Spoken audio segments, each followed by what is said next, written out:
Students, this is Garima Sharma. Welcome to SST hub. इस video में हम क्लास 8 का चैप्टर हिस्ट्री का chapter 3 ruling the countryside attempt करेंगे। इसमें जैसे कि आपको नाम से ही क्लियर हो रहा है, रूलिंग द कंट्री साइड। हमने लास्ट चैप्टर में रीड आउट किया था कि ईस्ट इंडिया कंपनी भारत में आ गई थी। वो वेस्ट बंगाल साइड में अपना जो शासन है वो करने लगी थी। धीरे धीरे उसने सब कुछ स्टार्ट कर दिया था। तो अब जो ग्रामीण क्षेत्र है भारत का, कंट्री साइड एरिया ज़्यादातर तो वही है, तो उस पर वो किस तरीके से रूल करती है उसके बारे में हम इस चैप्टर में रीड आउट करेंगे। हम चैप्टर स्टार्ट करते हैं। सबसे पहले आपके सामने एक पिक्चर है, ठीक है। इसमें आपको कुछ कंपनी के लोग नज़र आ रहे हैं। ये हमारे राजा हैं और ये इंडिया के कुछ लोग हैं। Robert Clive accepting the diwani of Bengal, Bihar and Orissa from the Mughal ruler in 1765। यहाँ पे ये जो पर्सन है, ये रॉबर्ट क्लाइव है। ये क्या कर रहे हैं, यहाँ पे दीवानी एक्सेप्ट कर रहे हैं। हमने लास्ट चैप्टर में रीड आउट किया था कि ईस्ट इंडिया कंपनी को दीवानी मिल जाएगी, तो अब वो दीवानी उनको यहाँ मिल रही है बंगाल में। और किस किस जगह की दीवानी मिल रही है, बिहार की, उड़ीसा की और बिहार की, उड़ीसा की और बंगाल की, ठीक है। तो ये सारी दीवानी इनको यहाँ मिल रही है कि इन तीनों राज्य से ये टैक्स और रेवेन्यू तीनों चीजें, मतलब सब चीजें वसूल कर सकते हैं, तो इससे उनको बेनिफिट होगा। तो ये दीवानी के लिए यहाँ पे कुछ कागजात उनके पास आया है, उस पर साइन करवा रहे हैं, जिससे उनको ये पोस्ट मिल जाएगी। द कंपनी बिकेम्स द दीवान।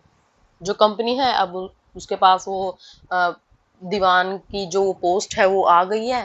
तो अब वो कंपनी उस दीवान की पोस्ट का क्या करेगी। देखो, लास्ट चैप्टर में हमने रीड आउट किया था कि दीवान की पोस्ट जिसके पास होती है उसके पास राइट होता है रेवेन्यू को, टैक्स को कलेक्ट करने का।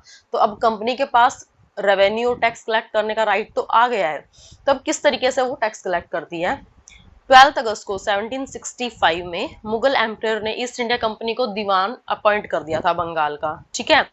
एक्चुअल इवेंट जो था मोस्ट प्रोबेबली रॉबर्ट क्लाइव की टेंट में हुआ था, लेकिन एक इंग्लिश मैन है जो जिसने क्या किया है, इंग्लिश मैन ने कि इंडियन को एज ए विटनेस बना दिया। और उनकी एक पेंटिंग उन्होंने बनाई है इस इवेंट की, कि वो उस ओकेजन पे जाके, कि वो राजा के वहां जाके उसको बड़े ग्रैंड तरीके से दिखाया गया है, कि वो पिक्चर जो है ग्रैंड तरीके से बनाई गई कि एक राजा पूरे अपनी गद्दी पे बैठ के और उनको वो दीवानी दे रहा है ना। देखो, जैसे राजा पूरा प्रॉपर बनाया गया है, पूरा वो उन्होंने महल टाइप बना दिया है।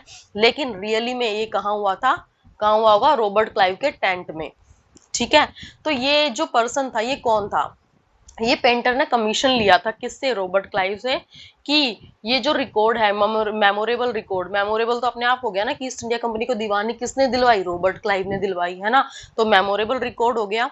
तो ये क्लाइव की लाइफ का मेमोरेबल रिकॉर्ड है। ये इसको मतलब पेंटिंग करके अच्छे से बनाए, तो उसके लिए रॉबर्ट क्लाइव ने उसको पैसे दिए होंगे या कमीशन दिया होगा।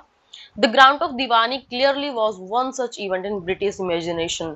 और जो दीवानी उनको मिली है, दीवानी उनको ग्रांट की गई है, वो ब्रिटिश इमेजिनेशन का बहुत ही क्लियर, बिल्कुल क्लियर एक गिफ्ट लगा लो या बिल्कुल उनकी इमेजिनेशन लगा लो, कि वो सिर्फ सोचते थे कि काश हमें दीवानी मिल जाए, काश हम टैक्स वसूल करें, काश हम रेवेन्यू ले सकें। तो उनको वो पोस्ट अब मिल गई है, उनका एक तरीके से सपना सच हो गया है कि अब उनको सिर्फ पैसा यहीं से कमाना है। As Diwani, the company became the chief financial administrator of territory under his control। अब जैसे उनको दीवानी मिल गई, अब वो क्या हो गए, फाइनेंशियल एडमिनिस्ट्रेटर हो गए टेरिटरी के, है ना। फाइनेंशियल एडमिनिस्ट्रेटर कैसे, कि अब उनके कंट्रोल में होगा सब कुछ, वो कितनी भी टैक्स वसूल कर सकते हैं। Now it had to think of administering the land and organising its revenue resources. अब उनको क्या था, अब वो क्या सोच रहे थे, अब दीवानी तो उनको मिल गई है, अब वो सोच रहे हैं कि उसको किस तरीके से एडमिनिस्ट्राइज किया जाए, एडमिनिस्ट्रेट किया जाए, उस लैंड को किस तरीके से ऑर्गेनाइज किया जाए कि उनको रेवेन्यू रिसोर्सेज का पता लगे। मतलब आधे से ज्यादा लोग रेवेन्यू उस टाइम पे दे नहीं रहे थे, कुछ लोग देते थे, कुछ लोग खेतों में से आज एज ही आके जो राजा थे उनको अनाज या कुछ दे देते थे, तो राजा उनको एक्सेप्ट कर लेते थे। लेकिन ये लोग तो पैसे के लिए आए हैं, ट्रेडिंग करने के लिए आए, इनको सिर्फ पैसा चाहिए। तो वो तरीका सोच रहे किस तरीके से हर चीज को ऑर्गेनाइज किया जाए। This has to be done in a way that could yield enough revenue to meet the growing expenses of the company। अब इनको क्या चाहिए था कि जो उनकी कंपनी के एक्सपेंसेस, खर्चे जो बढ़ रहे हैं, उनको किस तरीके से पूरी तरीके से यहाँ से ही निपटा लिया जाए, इन रेवेन्यू के थ्रू ही कर लिया जाए। तो रेवेन्यू को कितना बढ़ाया जाए और किस तरीके से कहाँ कहाँ से रेवेन्यू ली जाए, जिससे कंपनी को ब्रिटेन से कुछ ना लाना पड़े भाई, अब इन्होंने क्या सोचा कि जो हमारे जो भी एक्सपेंसेस हैं, जो भी ट्रेडिंग करनी है, वो हम यहीं के पैसे से करेंगे, हम ब्रिटेन से कुछ नहीं लाएंगे। तो हम किस तरीके से अपने रेवेन्यू को, अपने टैक्सेस को लें, जिससे कि हमारे जो कंपनी के एक्सपेंसेस हैं वो सारे के सारे यहीं से खत्म हो जाएं, क्योंकि वो एक्सपेंसेस भी उनके बढ़ रहे थे। A trading company has also to ensure that it could buy the product if needed and sell what it wanted. अब ट्रेडिंग कंपनी क्या चाहती थी, वो ये भी इंश्योर कर लेना चाहती थी कि वो जो प्रोडक्ट खरीदेगी अपनी अकॉर्डिंग, अपनी जरूरत के अकॉर्डिंग खरीदेगी, और जो वो चाहेगी वो उसको उसी तरीके से सेल आउट कर देगी, बेच देगी। कुछ ईयर्स के बाद कंपनी ने सीख लिया कि उसको काम किस तरीके से करना है ना, उसको धीरे धीरे काम करना है। ये नहीं कि अचानक से कुछ भी खत्म स्टार्ट कर दे, ऐसा नहीं है। उसको धीरे धीरे हर चीज उसने सीख ली थी कि किस तरीके से उसने काम स्टार्ट करना है। बीइंग एन एलियन पावर, क्योंकि वो एक एलियन पावर है यहाँ पे, ये नहीं कि वो दूसरी ग्रह से आए, नहीं नहीं, दूसरे ग्रह से नहीं आए हैं, वो यहीं के हैं, लेकिन उनकी कंट्री क्या है, डिफरेंट है, वो दूसरी कंट्री से आए। तो हमारे लिए तो वो एलियन पावर ही थे। It needed to pacify those who in the past had ruled the countryside and enjoyed authority and prestige. अब उनको क्या जरूरत थी, उनका जो पास्ट रूलर थे, जो पास्ट में जो कंट्री साइड में राजा रहे हैं या जमींदार रहे हैं, जिनकी वहां चलती होगी, तो उनकी जो पावर थी वहां पे, उस पावर, वो पावर किसके पास आ गई थी, कंपनी के पास आ गई। तो कंपनी उसको किस तरीके से हैंडल करे, किस तरीके से रखे, किस तरीके से एंजॉय करे, वो सारी चीजें अब इनको सीखनी थी। Those had to have local power had to be control. अब जिनके पास लोकल पावर थी उनको सिर्फ कंट्रोल करना था, but they could not be entirely eliminated. उनको पूरी तरीके से हटाना नहीं था। मतलब कि एक गांव के ऊपर अगर किसी जमींदार का हक है, कोई जमींदार वहां पे टैक्स वसूल करता है, तो उसको सिर्फ उसको मतलब उसकी पावर जो उसको कंट्रोल कर रही थी कि भाई वो टैक्स अब तू राजा को ना दे करके, अब वो टैक्स तू हमें पे कर, ईस्ट इंडिया कंपनी को पे कर। उसको एलिमिनेट नहीं करना चाहते थे, वो हटाना नहीं चाहते थे जमींदारी को। क्यों नहीं हटाना चाहते थे, क्योंकि उनका जो मेन वर्क था वो क्या था, ट्रेडिंग करना, पैसा कमाना। वो यहाँ पे किसी जमींदारी उसमें आने पढ़ने के लिए नहीं आए थे, वो कोई जमींदार बनने नहीं आए थे। वो यहाँ पे सिर्फ company, trading company, as a trading company आए थे सिर्फ पैसा कमाने के लिए। तो वो जो पुराने उनके जमींदार थे, जो पुराने राजा रहे होंगे, जो भी उनकी जो कंट्री साइड उनके ऊपर राज करते होंगे, तो उनको बस कंट्रोल करना चाहते थे, उनको एलिमिनेट करना नहीं चाहते थे। How this to be done, अब किस तरीके से ये होगा, इस चैप्टर में हम वही सब पढ़ेंगे कि कंपनी ने किस तरीके से कॉलोनाइज किया कंट्री साइड को भी, और किस तरीके से उन्होंने रेवेन्यू ऑर्गेनाइज किया, और उनकी जो राइट्स है पीपल के वो किस तरीके से उन्होंने रीडिफाइन किए, और क्रॉप्स को किस तरीके से प्रोड्यूस करने की कोशिश की। तो वही सब हम इस चैप्टर में रीड आउट करेंगे। Revenue for the company, company के लिए रेवेन्यू। अब कंपनी दीवान तो बन गई है, लेकिन अभी भी वो क्या है, उनका जो प्राइमरी वर्क है वो क्या है, ट्रेड। वो भूली नहीं है कि वो सिर्फ यहाँ पे ट्रेडिंग करने आई है, वो सिर्फ ज्यादा से ज्यादा रेवेन्यू कमाना चाहती है, ताकि वो ज्यादा से ज्यादा पैसा कमा सके। It wanted a large revenue income but was unwilling to set up any regular system of assessment and collection. अब वो चाहती तो है कि बहुत ज्यादा मात्रा में रेवेन्यू कमाए, लेकिन वो उस असेसमेंट में घुसना नहीं चाहती, उस रेगुलर सिस्टम में जाना नहीं चाहती। वो चाहती है बस ऊपर से उसको सिर्फ पैसा मिल जाए। The effort was to increase the revenue as much as it could and buy fine cotton and silk cloth as cheaply as possible. वो क्या चाहती है, वो एफर्ट डालना चाहती है उस वर्क में जिससे उसका रेवेन्यू बढ़े, पैसा उसका ज्यादा आए, वो फाइन कॉटन और फाइन सिल्क जो है, अच्छी क्वालिटी का सिल्क है, वो सस्ते दामों पर वहीं से खरीद ले। विद इन 5 ईयर्स, 5 साल के अंदर जो गुड्स की वैल्यू है वो कंपनी की डबल हो गई। मतलब जो कंपनी मान लो अगर 500 किलो वहां पे सिल्क या कॉटन खरीदी थी, तो अब 500 उसका डबल 1000 हो गया है, ठीक है, वो 1000 केजी खरीदने लगी है। बिफोर 1765 कंपनी ने गुड्स परचेज करने शुरू कर दिए, importing gold and silver from Britain. अब 1765 से क्या करती थी कंपनी, 1765 से पहले कंपनी अगर भारत से वो खरीदती थी, सिल्क या कॉटन खरीदती थी, तो उसके बदले में वो ब्रिटेन से गोल्ड एंड सिल्वर लाती थी।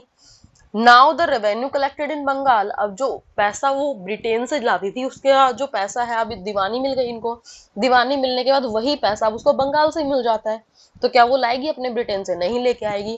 Could finance the purchase of goods for export, अब जो रेवेन्यू कलेक्ट हुआ है बंगाल से, उसी से वो ट्रेडिंग कर सकती है। अब उसको गोल्ड और सिल्वर ब्रिटेन से लाने की नीड नहीं है। अब वो बंगाल से जो कलेक्ट हुई है रेवेन्यू, उसी का यूज करके फाइनेंस कर सकती है या परचेज कर सकती है उन गुड्स को जो भी उसको नीड है, वो यहीं से उसको अपनी कंट्री में एक्सपोर्ट कर देगी। अब जल्दी ही ये भी क्लियर हो गया कि बंगाल की जो इकोनॉमी है वो बहुत ज्यादा डीपली क्राइसिस हो गई है, ठीक है, बहुत ज्यादा खतरे में आ गई है। आर्टिशियंस वर डेजर्टिंग विलेजेस। अब जो आर्टिशियंस हैं, वहाँ के जो विलेजेस हैं, वो बिल्कुल मतलब ये लगा लो मरुस्थल बना दिए उन्होंने, बिल्कुल डेजर्ट बना दिए हैं, वहां पे अब कुछ नहीं हो सकता। Since they were being force to sell their goods to the company, क्योंकि वो सारी चीजें जो भी वो ग्रो करते थे, वो सारी चीजें वो कंपनी को दे देते थे बिल्कुल चीप प्राइसेस पे, एट लो प्राइसेस। अब इतना सपोज करो कि एक पर्सन है जो कि अपने खेतों में कोई भी काम करता है, कोई फसल ग्रो करता है, और उसको लगाने में तो उसको 1000 रुपीज तक लग जाता है, उसकी मजदूरी लेबर वर्क जो है वो अलग से लग गया। लेकिन जब वो बेचने जाता है, जब कंपनी का ही पूरा रूल हो गया, तो कंपनी क्या करेगी, भाई हमें तो इतना महंगा नहीं चाहिए, हम तो इस पूरे के 800 रुपए देंगे, है ना। अब वो इस तरीके से कंपनी वर्क करने लगी, तो अब वो क्या हो गया, जो वर्क वो जो वहां के लोग थे वो किस में चले गए, बिल्कुल घाटे में चले गए। अब उनके पास पैसा ही नहीं होगा, तो वो जो गांव है या जो वो मिट्टी है उसके अंदर जो यूज करके उर्वरक वगैरह यूज करते, तो किस तरीके से यूज करेंगे। या आर्टिशियन को ले लो, अगर आर्टिशियन कोई मूर्ति सपोज करो किस चीज को बना रहा है, वो मान लो 10 रुपए उस पर वेस्ट कर रहा है, लेकिन 10 रुपए की जगह उसके उसको मिलते हैं सिर्फ 5 रुपए, उसका लेबर वर्क तो अलग ही रह गया। तो क्या वो बना पाएगा, उसको उस वर्क को कर पाएगा, वो नहीं कर पाएगा, क्योंकि उसको प्रॉपर पैसे या प्रॉपर प्रॉफिट मिल ही नहीं रहा है। तो ये सारी चीजें कंपनी ने क्या किया, इन सबको देख रही थी, कंपनी को सिर्फ अपने पैसे से मतलब था और उसी के अकॉर्डिंग कंपनी चल रही थी। Peasants was unable to pay the dues that were being demanded from them. अब पीजेंट्स जो थे वो अपने ड्यूज को भी मतलब पे नहीं कर पा रहे थे, क्योंकि कंपनी ने जो रेवेन्यू है, जो टैक्सेस है, इतनी ज्यादा मात्रा में लगा दिए कि अब वो बिल्कुल उसके नीचे दबते ही चले गए, वो पे ही नहीं कर पाते थे। Artisanal production was in decline. Artisanal product थे वो भी बिल्कुल खत्म कर दिए गए। जो मूर्ति वगैरह बनाने का किसी भी चीज का काम होता है, जो आर्ट होती है, वो सब चीजें भी खत्म कर दी गई। And agriculture cultivation showed sign of collapse. और एग्रीकल्चर कल्टीवेशन जो है उसको भी बिल्कुल समाप्ति की कगार पर आ गया था, कि अब भी एग्रीकल्चर वर्क भी खत्म ही हो जाए, क्योंकि लोगों को बेनिफिट तो हो नहीं रहा था, उनको खाने तक को नहीं मिल रहा था, और वो पूरे साल ग्रो करते रहते थे। उसके बावजूद सारा वो कंपनी को दे देते थे, सारा पैसा कंपनी को दे देते थे उसके बदले का, और फिर भी वो किस में थे, मतलब कर्ज में ही दबे हुए थे, डेब्ट में थे। Then in 1770 terrible famine killed 10 million people in Bengal. और उसके बाद अचानक कोई ऐसा अकाल पड़ गया जिससे 10 मिलियन तक लोग मर गए थे बंगाल में। About 1/3 of population was wiped out. 1/3 population जो थी वहां की वो बिल्कुल खत्म हो गई थी। ये लगा लो कि 3 में से अगर मतलब 3000 पीपल हो तो 1000 पूरी तरीके से वहां के लोग खत्म हो गए थे, इतना बुरा वहां अकाल पड़ा था। कहाँ पे, बंगाल में। ये पिक्चर आपके सामने एक ये मार्केट दिखाई गई है आपको। ये वीकली मार्केट है जिसमें लोग आते हैं, पीजेंट्स आते हैं, आर्टिशियंस आते हैं, रेगुलरली यहाँ ये लोग आते हैं, और ये क्या करते हैं, अपने गुड्स को बेचते हैं, और जो इनको नीड होती है जिस गुड्स की, जिस सामान की, वो यहाँ से परचेज कर लेते हैं और अपने घर चले जाते हैं। वीकली मार्केट है। Peasants and artisans from rural areas regularly come to these weekly markets. वो रेगुलरली यहाँ आते हैं, इसको हाट भी बोला जाता है। यहाँ पे वो सामान को खरीदते हैं, बेचते हैं अपनी नीड के according. Markets were badly affected during the times of economic crisis. और जब इकोनॉमिक क्राइसिस आया तो उस टाइम पे ये जो मार्केट थी ये भी बहुत ज्यादा इफेक्ट हुई थी। यहाँ पे भी लोगों ने आना बंद कर दिया था, क्योंकि उनके पास कुछ था ही नहीं, और वो पैसे ही नहीं थे तो वो कैसे परचेज करेंगे। चार्ल्स कार्नेवालिस। ये पिक्चर आप देखिए, ये अंकल जी जो हैं, ये क्या, कौन है, ये चार्ल्स कार्नेवालिस हैं। Cornwallis was the governor general of India when the permanent settlement was introduced. जब परमानेंट सेटलमेंट लगाया गया था इंडिया पे, तो उस टाइम पे चार्ल्स कार्नेवालिस थे गवर्नर जनरल इंडिया के। Okay. The need to improve agriculture. Agriculture को इम्प्रूव कैसे किया जाए। अब देखो इन्होंने क्या किया कि वहां के जो पीजेंट्स थे, जो किसान थे, जब उनको बेनिफिट ही नहीं हो रहा था, उनको कोई फायदा नहीं हो रहा था, और वो बार बार क्रॉप्स को ग्रो किए जाते थे, तो उससे जो जमीन है उसको भी नुकसान हो रहा था, क्योंकि उसके अंदर तो कुछ उर्वरक वगैरह डाल नहीं रहे थे, क्योंकि उनके पास पैसा नहीं था। तो अब उससे क्या हुआ, एग्रीकल्चर भी कम होने लग गया, मतलब जो ग्रोइंग होती थी, जो फसलें ग्रो होती थी, वो भी क्या हो गई, कम हो गई। If the economy was in ruin, could the company be certain of its revenue income. अब जब इकोनॉमी ही खत्म हो जाएगी तो क्या उनकी जो इनकम है वो बनी रहेगी, क्योंकि उनकी इनकम भी तो डाउन होगी ना। अगर इकोनॉमी खत्म होगी तो उनकी इनकम भी डाउन हो जाएगी। मोस्ट कंपनी ऑफिशियल्स जो थे उन्होंने फील किया कि उनको लैंड में इन्वेस्टमेंट की जानी चाहिए, एग्रीकल्चर में उनको इन्वेस्टमेंट करनी पड़ेगी, तभी एग्रीकल्चर इंप्रूव होगा। अगर वो जमीन को कुछ देंगे नहीं तो उनकी जो एग्रीकल्चर है वो खत्म हो जाएगा, है ना, इंप्रूवमेंट उसकी नहीं हो पाएगी। अब ये कैसे होना था, how is this to be done. 2 decades के बाद ये फिर भी एक मतलब क्वेश्चन बना रहा कि किस तरीके से वो इम्प्रूव करें एग्रीकल्चर को। कंपनी ने फाइनली इंट्रोड्यूस किया परमानेंट सेटलमेंट। क्या इंट्रोड्यूस किया, ये आपको ध्यान रखना है। परमानेंट सेटलमेंट इंट्रोड्यूस किया 1793 में। इस टर्म के अकॉर्डिंग जो राजा और तालुकदार थे उनको रिकॉग्नाइज किया गया एज अ जमींदार। किसको? जो पुराने राजा थे या तालुकदार थे, जो अब नहीं रहे थे राजा, क्योंकि कंपनी आ गई थी, तो अब वो राजा और तालुकदार को एज ए जमींदार वहां पे रिकॉग्नाइज कर दिया गया और उनको बोला गया कि आप रेंट इकट्ठा करो। किनसे? पीजेंट से। ठीक है। और कंपनी को एक फिक्स प्राइस दे दो। मतलब कि कंपनी ने उनको एज अ जमींदार, किनको? राजा और तालुकदार को रख दिया इस गांव के ऊपर। भाई एक राजा तुम हो, तुम एक काम करना, पूरी गांव से तुम टैक्स इकट्ठा करो, लेकिन इसके बदले में हमें सिर्फ 5,000 रुपए चाहिए। सपोज करो एज एग्जाम्पल कि भाई हमने 5,000 फिक्स कर लिया है, हम इतना ही पैसा लेंगे। तो वो किसी भी स्टेट पे, किसी भी कंट्री साइड पे जाके वो फिक्स परमानेंट कर देते थे किसी भी चीज को, मतलब इतना पैसा चाहिए उनको। और एज अ जमींदार उन्होंने किसको बनाया? राजा को और तालुकदार को, रेंट लेने के लिए वहां से। और उसके बाद वो फिक्सली मतलब किसी एक अमाउंट को उन्होंने फिक्स कर दिया कि बस हमें ये दे देना, बाकी तुम रख लेना। अब स्टार्टिंग में तो जो राजा वगैरह थे वो खुश हो गए कि हाँ भाई जो बचेगा वो सारा हमारा है, लेकिन उसके बाद क्या हुआ? This is it was not to be increased even in future. और उन्होंने ये भी बोला कि ये जो परमानेंट हो चुका है, सेटलमेंट हो चुकी है हमारी, इसको फ्यूचर में भी नहीं बढ़ाया जाएगा। मतलब हमने फिक्स कर दिया कि भाई चाहे ग्रोइंग कितनी भी हो, एग्रीकल्चर कितना भी उस टाइम पे एक्सपेंड हो, लेकिन हम अपना परमानेंट ही रखेंगे, हम इससे ज्यादा इसको बढ़ाएंगे नहीं।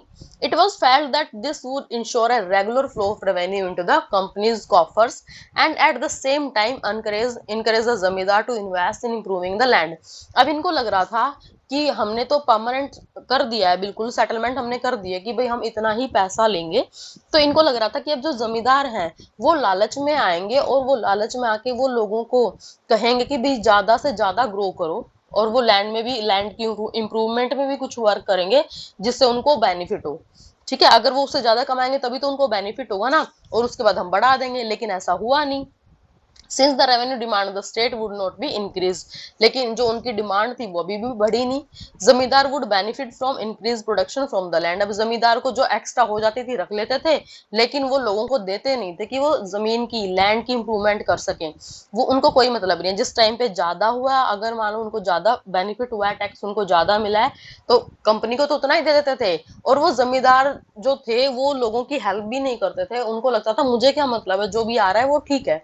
तो उन्होंने ऐसा कुछ किया नहीं। जबकि ईस्ट इंडिया कंपनी ने सोचा था कि जो जमींदार हैं इनके पास अगर ज्यादा बचेगा तो ये क्या करेंगे, लैंड की इंप्रूवमेंट करेंगे, लेकिन उन्होंने ऐसा नहीं किया। ओके।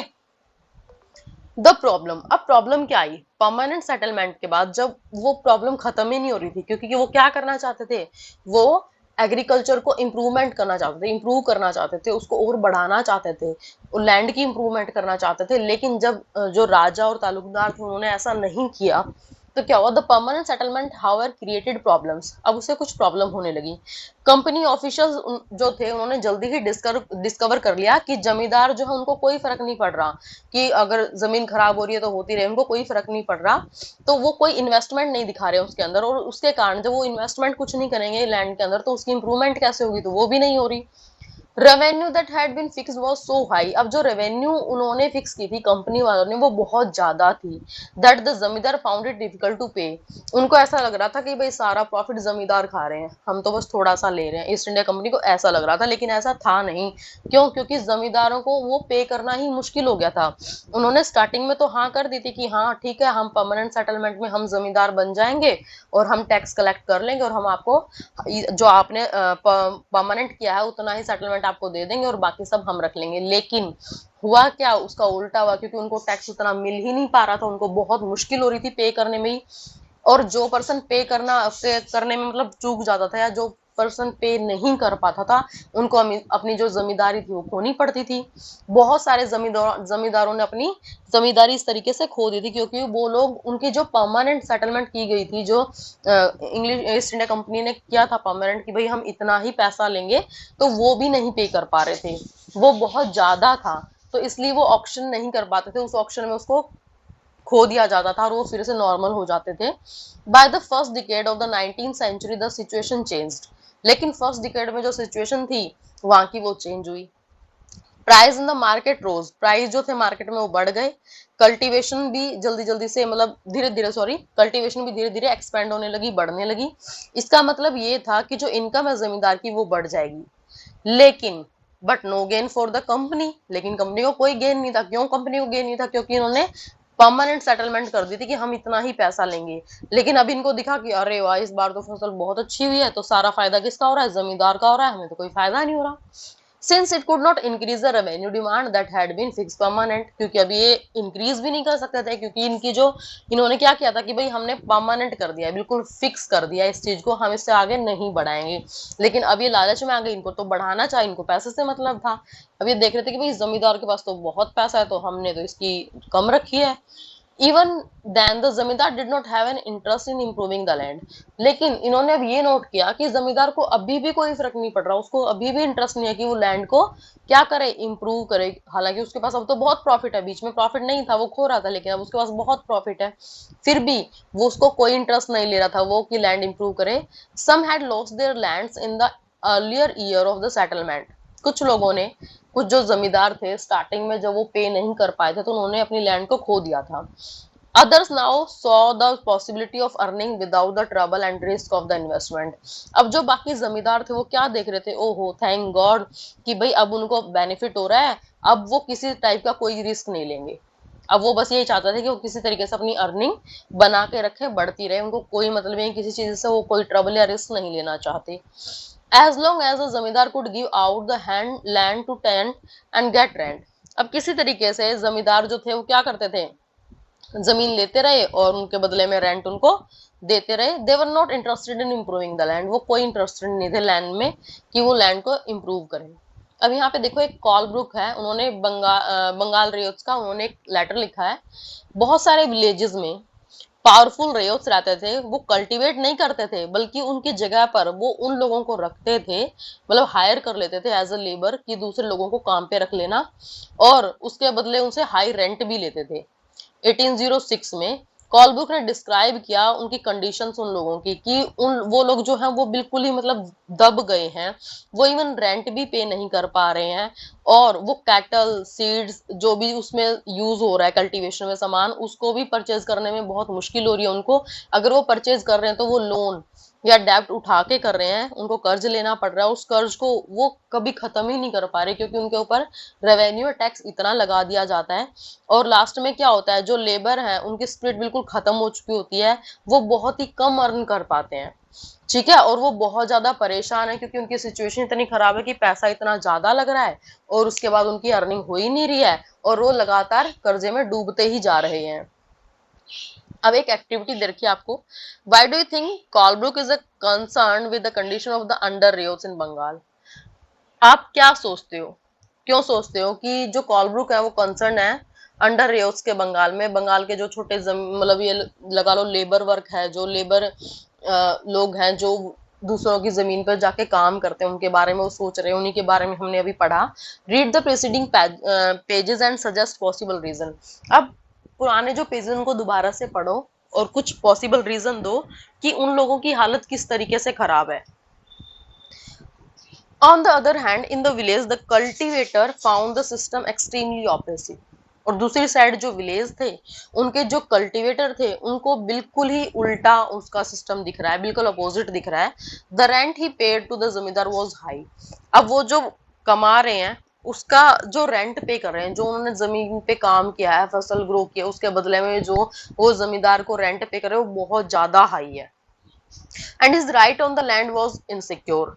और अब क्या हो रहा है, इतना ज्यादा हाई है कि वो उस टैक्स को समटाइम्स पे नहीं कर पाएंगे अगर बाई चांस, तो क्या होगा, उनको अपनी जमीन से भी हाथ धोना पड़ेगा, भाई उनकी जमीन क्या कर ली जाएगी, जब्त कर ली जाएगी, उनके ऊपर पेनल्टी लग जाएगी कि भाई आपने टैक्स पे नहीं किया तो आप ये जमीन हमें दे दो। To pay the rent he had to often take a loan. और अक्सर वो अपनी जमीन बचाने के लिए, रेंट पे करने के लिए वो क्या करते हैं, लोन ले लेते हैं, किससे, मनी लैंडर से। And when he fail to pay the rent, और जब भी फिर भी वो पे नहीं कर पाते रेंट को, he was evicted from the land, उनको अपनी लैंड से अपनी जमीन से निकाल दिया जाता है। And he had cultivated for generations, जिस जमीन को वो काफी जनरेशन से, भाई उनके पापा, उनके दादा, दादा के दादा, वो सब कल्टिवेट करते आ रहे थे, अब थोड़े से टैक्स के कारण उनको अपनी जमीन से हाथ धोना पड़ता है या उस जमीन को छोड़ देना पड़ता है, क्योंकि अब वो रेंट पे नहीं कर पा रहे हैं। टैक्स की जो मात्रा है इतनी ज्यादा है, टैक्स की परसेंटेज, कि वो लोन भी ले लेते हैं, वो फसल भी ग्रो कर रहे हैं, उसके बावजूद वो पे नहीं कर पा रहे हैं, तो उनको अपनी जमीन से जाना पड़ता है छोड़ के।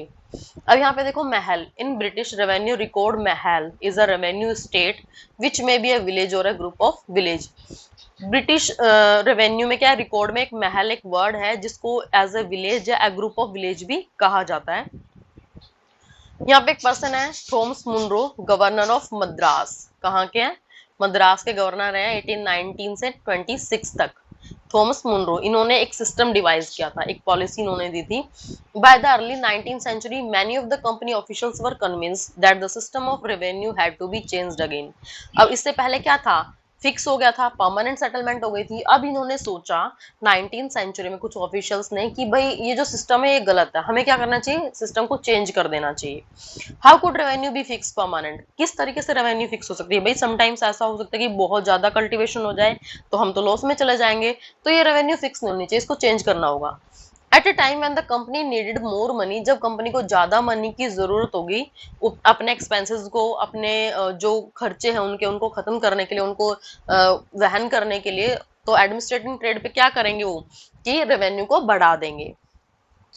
North western provinces of the Bengal presidency, most of this area is known as Uttar Pradesh. North west में, वेस्टर्न प्रोविंसेस में बंगाल, जो कि अभी यूपी का ज्यादातर एरिया है, उत्तर प्रदेश का ज्यादातर एरिया है। An Englishman called Holt Mackenzie devised the new system, एक पर्सन, कौन था वो, हॉल्ट मैकेंजे, उन्होंने एक न्यू सिस्टम बताया जिसके अंदर इफेक्ट इन 1822, वो न्यू सिस्टम का बताया 1822 में। ही फेल्ट, उन्होंने महसूस किया, that the village was an important social institution in north India society and needed to be preserved, कि नॉर्थ इंडिया में जो सोशल इंस्टीट्यूशंस हैं, जो मतलब ये लगा लो जो विलेजेस है वहाँ के, वो सोशल इंस्टीट्यूशंस हैं नॉर्थ इंडिया में, उनको बहुत ज्यादा जरूरत है प्रिजर्व करने की, उनको सुरक्षा करने की बहुत ज्यादा जरूरत है। उनकी डायरेक्शन के अकॉर्डिंग कलेक्टर्स जो हैं वो विलेज टू विलेज जाएंगे, इंस्पेक्ट करेंगे कि वहाँ की जमीन कैसी है, मेजर करेंगे उनकी फील्ड्स को, भाई अच्छी है, किस क्वालिटी की है, कितनी वहाँ पे प्रोडक्शन हो सकती है, एंड रिकॉर्ड्स बनाएंगे, वहाँ के जो कस्टम्स हैं, उनके जो राइट्स हैं ग्रुप्स के, उन सबको वहाँ लिखेंगे। The estimated revenue of each plot, और एस्टिमेट लगाएंगे कि हर एक प्लॉट पे कितना रेवेन्यू लगाया जा सकता है एक गांव के अंदर। And was added up to calculate the revenue that each village had to pay, और उसको कैलकुलेट करना है कि हर गांव के, मतलब एक एक प्लॉट पे टैक्स लगा के देखेंगे, फिर सबको प्लस करेंगे और फिर बताएंगे कि पूरा एक गांव कितना पे कर सकता है।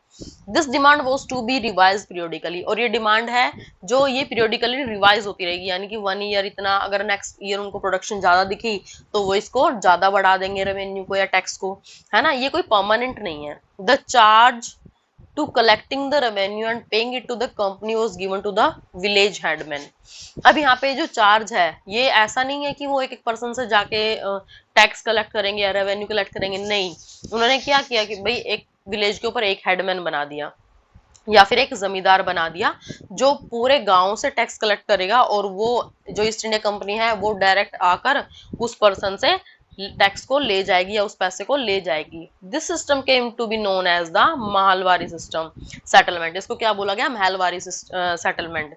अब देखो महलवारी सेटलमेंट में क्या था कि हर एक गांव टू गांव एक कलेक्टर जाएगा और देखेगा वहां के लोगों की जमीन कैसी है और हर प्लॉट के अकॉर्डिंग कितना पॉसिबल रेंट वो पे कर सकते हैं या टैक्स वो पे कर सकते हैं, उसको लिखेगा, नोट करेगा, रिकॉर्ड बनाएगा, और एक पूरे गांव से टोटल कितना वो पे कर पाएंगे उस पूरे को करेक्ट करेगा, लिख के जोड़ के उनको बताएगा, और उसके बाद वो क्या करेंगे, वहां पे एक गांव पे एक हेडमैन या एक जमींदार रख देंगे जो पर्सन पूरे गांव से टैक्स को कलेक्ट करेगा और ईस्ट इंडिया कंपनी को प्रोवाइड करवा देगा। इस पूरी सिस्टम को क्या बोला गया, महलवारी सेटलमेंट।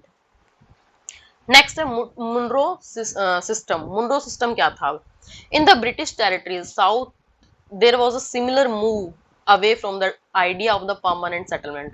इसी तरीके का एक आइडिया, किस तरीके का, परमानेंट सेटलमेंट तरीके का आइडिया ब्रिटिश टेरिटरी के अंदर साउथ में एक चल रहा था। The new system that was devised came to known as the ryotwari या रयतवारी। अब जो न्यू सिस्टम आया वो कौन सा था, या तो रयतवार या रयतवारी भी इसको बोला गया। It was tried on a small scale, ये बिल्कुल छोटे स्केल पर अभी किया था किसने, अलेक्जेंडर रीड ने, कुछ एरियाज में ही, that were taken over by the company, जिसके ऊपर कंपनी का अधिकार था after the war with Tipu Sultan. Tipu Sultan के बाद, टीपू सुल्तान से वार हुई थी मैसूर की, उसके बाद अलेक्जेंडर रीड ने इस स्मॉल स्केल पर रयतवारी सिस्टम को चलाया था, बहुत बड़े स्केल पर नहीं चलाया था, लेकिन subsequently developed by Thomas Munro, this system was gradually extended all over the South India। अब पूरे साउथ इंडिया में किसने फैला दिया इसको, थॉमस मुनरो ने। अलेक्जेंडर रीड ने इसको छोटे लेवल पे चलाया था और थॉमस मुनरो ने इसको बड़े लेवल पर कर दिया। कौन सी को, मुनरो सिस्टम या रयतवारी सिस्टम को। Read and Munro felt that in south there were no traditional zamindar. Read और मुनरो ने देखा कि वहां पे कहां पे साउथ में कोई भी ना तो ट्रेडिशनल जमींदार है या ना कोई उनका हेड है। The settlement they argued had to be made directly with the cultivators. अब उनको जो सेटलमेंट है वो हर पर्सन का अलग अलग करनी पड़ेगी, डायरेक्ट करनी पड़ेगी कल्टीवेटर के साथ, तो उसको बोला गया रयल्स। Who had tilled the land for generations, जो उस जमीन को बहुत सारी जनरेशन से, काफी जनरेशन से यूज कर रहे हैं उस लैंड को, तो उन कल्टीवेटर से डायरेक्ट इनको मिलना पड़ेगा, किनको, मुंडो और रीड को, क्योंकि उनका कोई जमींदार नहीं है। Their field had to be carefully and separately surveyed before the revenue assessment was made. उनकी जो फील्ड है वो बहुत ही ध्यान से और बिल्कुल अलग अलग सेपरेटली सर्वाइव की गई है बिना किसी रेवेन्यू असेसमेंट के। अब वहां पे रेवेन्यू असेसमेंट लगाना होगा। Munro thought that the British should act as a paternal father. Munro को लगा कि जो ब्रिटिश लोग हैं वही उनके पैटर्नल फादर हैं, उनको रैयत को जो प्रोटेक्ट करने वाले वही हैं, वही सब कुछ चलाएंगे। जैसे और किसी गांव में या नॉर्थ में देखे तो हम जमींदार होते थे, लेकिन साउथ में ऐसा कोई जमींदार नहीं है, हर पर्सन अपनी अलग मतलब लैंड लेके रखता था, उसके देखभाल खुद करता था, खुद ही चलाता था, उनके प्रॉपर गाँव में कोई जमींदार नहीं होता था। तो यहाँ पे जो ईस्ट इंडिया कंपनी है उसको लगा कि भाई वही उनके पैटर्नल फादर है, वो पूरी जमीन उन्हीं की है और उनको उन्हीं के अकॉर्डिंग चेंज कर देंगे।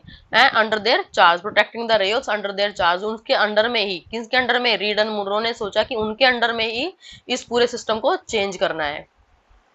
All was not well. Within a few years after the new system was imposed, कुछ ही सालों बाद जब न्यू सिस्टम इम्पोज किया गया, ये क्लियर हो गया कि ये बिल्कुल सही नहीं है। Driven by the desire to increase the income from land, उन्होंने देखा कि लैंड से इनकम को इंक्रीज करने के लिए, लैंड से जो इनकम आ रही है उसको बढ़ाने के लिए जरूरत महसूस हुई। Revenue official fix to higher revenue demand, क्या कि उन्होंने जो डिमांड रखी है और टैक्स की डिमांड रखी वो बहुत ज्यादा है, रेवेन्यू की demand to higher, revenue demand बहुत ज्यादा है। पीजेंट्स वर अनेबल टू पे, जो पीजेंट्स हैं वो उसको पे नहीं कर सकते। Ryot fled the countryside and villages become desert in many region, जो वहाँ के जमीन पे जो रहने वाले पीजेंट्स हैं, रैयत्स हैं, वो वहां से गांव को छोड़कर चले गए हैं और जो गांव है ज्यादातर एरिया वो डेजर्ट बन गया क्योंकि अब वहां पे कोई पर्सन है नहीं। Optimistic officials had imagine that the new system would transform the peasants into rich enterprising farmer, but this did not happen. अब ऑफिशियल्स ने सोचा था, इमेजिन किया था कि जो नया सिस्टम हमने लगाया है उससे क्या होगा कि पीजेंट्स जो है वो रिच हो जाएंगे, वो पैसे वाले हो जाएंगे, कि हम अलग अलग मतलब प्रॉपर एक टैक्स रख देंगे, अलग से लैंड को पूरा इम्प्रूवमेंट की जाएगी। लेकिन उन्होंने टैक्स पे करने के लिए इतना ज्यादा टैक्स रख दिया कि अब फार्मर और भी गरीब हो गए और उनको इतना मजबूर हो गए कि अपनी लैंड छोड़कर बाहर जाना पड़ा। तो ये जो उनका सिस्टम था ये भी काम नहीं कर पाया। But this not happen, peasants जो है वो रिच नहीं हुए, वो तो इतने मजबूर हो गए कि उनको अपने घर, अपना जो खेत है, अपनी जो लैंड है वही छोड़कर जाना पड़ा। एक एक्टिविटी आपको गिवन है, imagine that you are a company representative, suppose करो आप एक कंपनी के रिप्रेजेंटेटिव हो, आपको एक रिपोर्ट भेजनी है इंग्लैंड में about the condition in rural areas की, कि यहाँ के गांव के लोगों की क्या कंडीशन है कंपनी के रूल के अकॉर्डिंग। तो आप क्या लिखेंगे, ये आपको लिखना है और आपको देखना है कि आपने क्या लिखा है। Thanks for watching my video. Please do like, comment, share, and if you haven't subscribed, please subscribe the channel. In this video, part 1 is completed, and in the next video, we will discuss about this chapter in part 2. Okay, thank you.